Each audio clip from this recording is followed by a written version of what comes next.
Alors j'ai remarqué en cours que parfois vous aviez des mauvaises méthodes pour travailler sur vos projets vidéo et donc il est nécessaire que je puisse vous expliquer l'idée de travailler en multicomposition sur After Effects, mais c'est aussi valable sur Premiere. J'ai pas fait encore de tutoriel sur Premiere, mais ça viendra.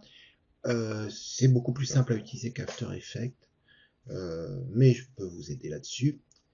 En attendant, la multicomposition, bah, c'est l'idée de pouvoir diviser votre travail en parties qui sont toutes manipulables et qui sont parfaitement identifiées.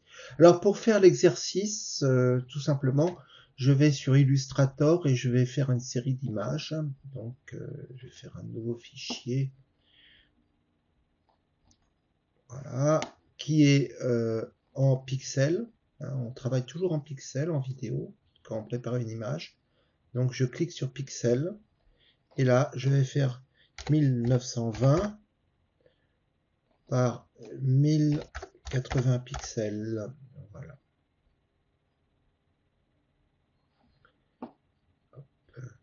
Et voilà que mon image est ouverte. Et là tout simplement je vais faire un rectangle rouge par exemple. Voilà. Je vais le sauver dans mon répertoire.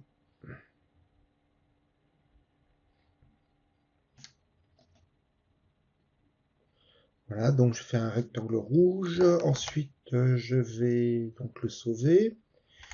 Ensuite, je vais faire un rectangle, un cercle jaune, par exemple.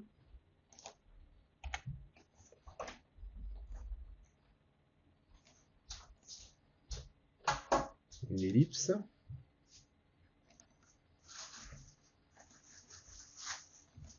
Voici une ellipse jaune, donc je la sauve aussi. Enregistrer sous ellipse jaune.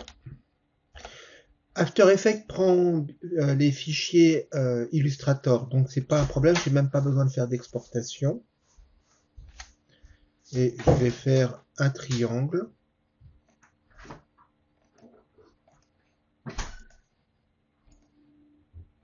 Un triangle bleu. Voilà, donc rectangle rouge, triangle bleu et cercle jaune.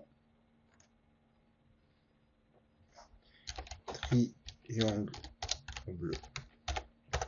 Et je vais sur After Effects pour importer tout ça. Alors, importation, fichier comme d'habitude, et j'ai mes trois objets que j'importe. Tout simplement sur un clip qui fait une durée fixe de 10 secondes. Donc ça va être parfait. Et voilà. Alors, je serais enclin à, normalement, à les animer tous dans le même environnement. Par exemple, comme ça, et je pourrais très bien les prendre un par un, les faire bouger, etc. Et c'est pas du tout comme ça qu'il faut penser, ça risque facilement d'être le bazar. Le mieux, c'est de créer des compositions. Alors, composition, cercle, le jaune.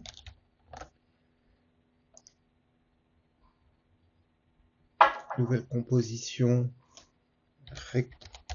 rouge. Et une bleue. Alors maintenant que j'ai mes trois compositions, j'enlève ma composition native qui m'a été imposée par défaut par After Effects. Et là, je me mets sur la composition cercle jaune. Naturellement, il n'y a rien, donc je prends mon ellipse. Enfin, voilà. Et là, je vais lui faire des modifications. Donc, des points clés tout au début sur les chronomètres, hein, ça vous le connaissez maintenant. Des points clés qu'on retrouve maintenant sur la gauche où il y a les clés, et à la fin des points clés. Et je vais pouvoir modifier comme je veux la taille de mon objet, sa position.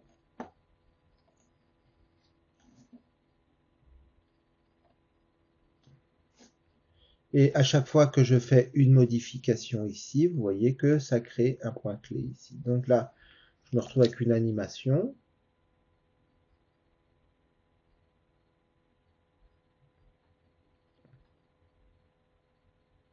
Voilà par exemple. Maintenant, je vais pouvoir faire sur mon calque bleu, je vais mettre mon triangle bleu.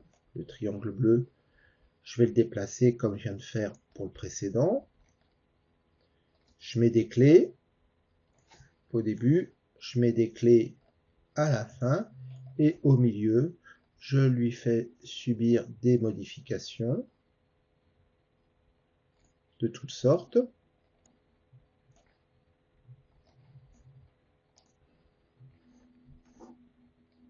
Comme je le souhaite, un peu au hasard, je m'amuse. Tout ça pour comprendre comment ça fonctionne.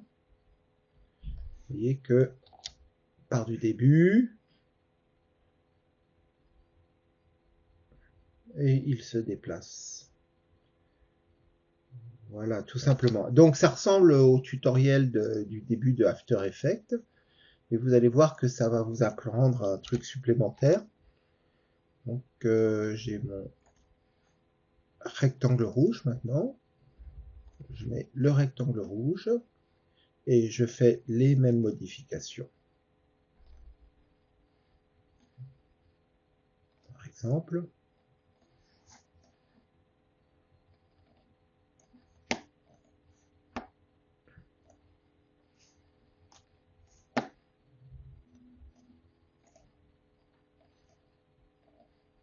vous voyez, j'essaye tout.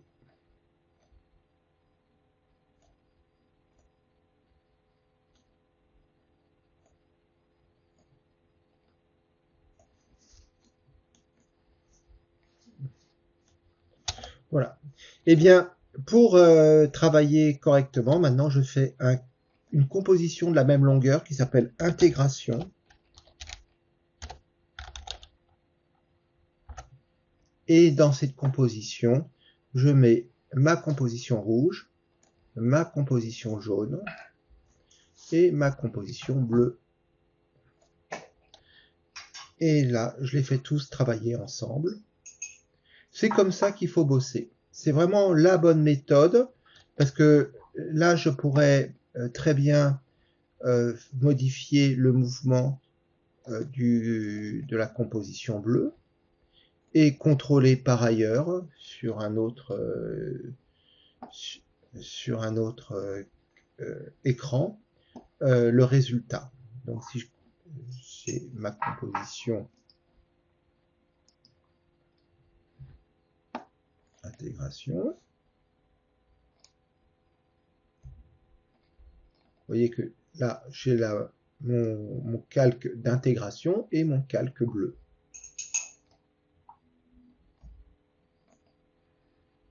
Et là, je vais pouvoir modifier à ma convenance tous les paramètres.